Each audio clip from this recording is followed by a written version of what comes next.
你有冇讀過《俄巴底亞書》啊？佢係成本舊約中最短嘅一卷書嚟嘅。大部分基督徒如果被問到《俄巴底亞書》喺講啲乜嘢，恐怕只能搖頭。佢觸碰嘅係一個極其貼近人心嘅罪，幸災樂禍。英文德文係 Schadenfreude。睇見人哋倒霉嘅時候，心裏邊暗暗竊喜；睇見嗰個曾經得罪你嘅弟兄姊妹遭遇不幸，嘴上面話好可惜，心裏邊卻話抵死，然後帶住一種隱秘嘅滿足感，繼續滑手機。俄巴底亞書要對呢種心態宣判，呢個係罪，而且喺神嘅眼中呢個係一種極其嚴重嘅罪。以掃與雅各從母腹中就開始嘅恩怨，要理解俄巴底亞書，我哋必須先翻去創世紀。以東 Adam 係以掃嘅後裔，以色列係雅各嘅後裔。以掃同雅各係雙胞胎，喺母腹中就互相爭鬥。以掃先出生，係長子，雅各捉住以掃嘅腳跟出嚟，名嘅意思就係捉住腳跟嘅人。後來雅各用一碗紅豆湯換走咗以掃嘅長子名分，並騙取咗父親嘅祝福。以掃因此恨雅各，發誓要殺佢。呢一段兄弟恩怨延續咗上千年嘅。以掃嘅後裔建立咗以東國，定居喺死海南方嘅西珥山地，咁係一片以紅色沙岩著名嘅高地。雅各嘅後裔建立咗以色列國，兩個民族從此成為世仇，但係佢哋係兄弟。呢正係一切悲劇嘅起點。俄巴底亞書第10節直接點明咗呢層關係，因你向兄弟雅各行強暴，羞愧必遮蓋你。兄弟 Achika， 你嘅兄弟唔係敵人，唔係鄰國，而係兄弟。俄巴底亞喺控訴以東嘅時候，一再用呢個字提醒讀者，你哋之間有血緣嘅關係。箴言17章17節所講，朋友乃時常親愛，弟兄為患難而生，弟兄應該喺患難中站在你身邊。而以東做嘅恰恰相反，驕傲嘅根源，住喺高處嘅人，1至9節。住喺磐石穴中，居所喺高處嘅啊，你因狂傲自欺，心裏說話，邊個將我拉落地去呢？你雖如大鷹高飛，喺星宿之間搭窩，我必從嗰度拉落你嚟。呢個係耶和華講嘅。西珥山天然嘅堡壘，以東人嘅首都係西拉。Sela 有啲學者認為就係後來嘅佩特拉 Petra 嗰座喺紅色峽谷中作出嘅傳奇古城。以東嘅地理位置極其特殊，佢哋住喺陡峭嘅山崖上，四面係無法攀登嘅峭壁。喺古代軍事條件下，呢個係一座幾乎唔可能被攻破嘅天然堡壘。正係呢一種地理優勢塑造咗以東人嘅性格。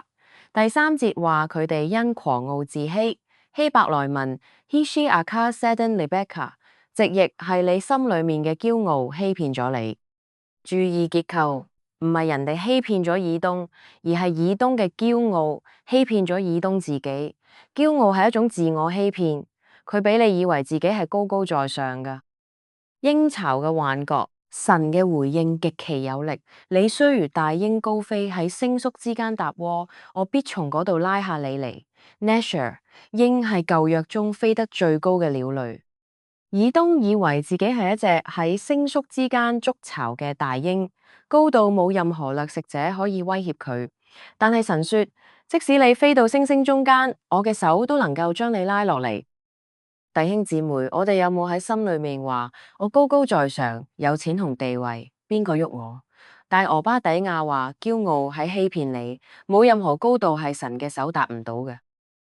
8個唔應該幸災樂禍嘅解剖。10至14節，而家我哋嚟到俄巴底亞書最核心嘅段落，第10至14節記載咗以東喺耶路撒冷被巴比倫攻陷時嘅所作所為。呢段經文用咗8個唔應該，希伯來文用嘅係否定命令式，好似手術刀咁精準咁剖開咗以東嘅罪嘅4個層級。如果你仔細睇呢8個唔應當，會發現佢哋呈現咗一個清晰嘅升級結構，從內心到行動，一步步加深。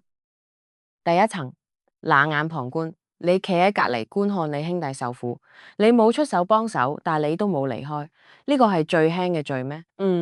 喺俄巴底亞嘅眼中，冷眼旁觀本身就已經係罪啦。第二層，狂傲嘅說話，歡樂，從沉默嘅旁觀升級到言語嘅表達。你唔單止睇住，你仲開口咗，歡笑、誇嘴、說風涼話，你將兄弟嘅災難變成咗你嘅娛樂。第三層，進城門，搶財物，從言語升級到行動，你唔再只係企喺出邊睇。你趁火打劫咗。當巴比倫軍隊攻破耶路撒冷嘅時候，兄弟再流血，以東人衝入去搶奪幸存者嘅財物。第四層，剪除逃脫者，交付仇敵。呢個係最惡毒嘅一步。以東人站在逃亡路線嘅岔路口，將嗰啲從耶路撒冷逃出嚟嘅難民截住，一係殺，一係交俾巴比倫人。罪一步一步加深，但係回頭睇，你已經從一個冷漠嘅旁觀者變成咗一個殺害兄弟嘅兇手。幸災樂禍點解係如此嚴重嘅罪呢？我又冇喐手，淨係心裏邊高興咗一下啫。咁俄巴底亞嘅回答係非常嚴重，原因有三啦。第一，同理心嘅死亡係所有暴行嘅前奏。第二，幸災樂禍係一種隱藏嘅驕傲。箴言24章17至18節早就警告過，你仇敵跌倒，你唔好歡喜；佢傾倒，你心不要快樂，恐怕耶和華睇見就唔喜悅。你為人哋跌倒而歡喜嗰刻，你自己正喺度跌緊，只係你唔知道。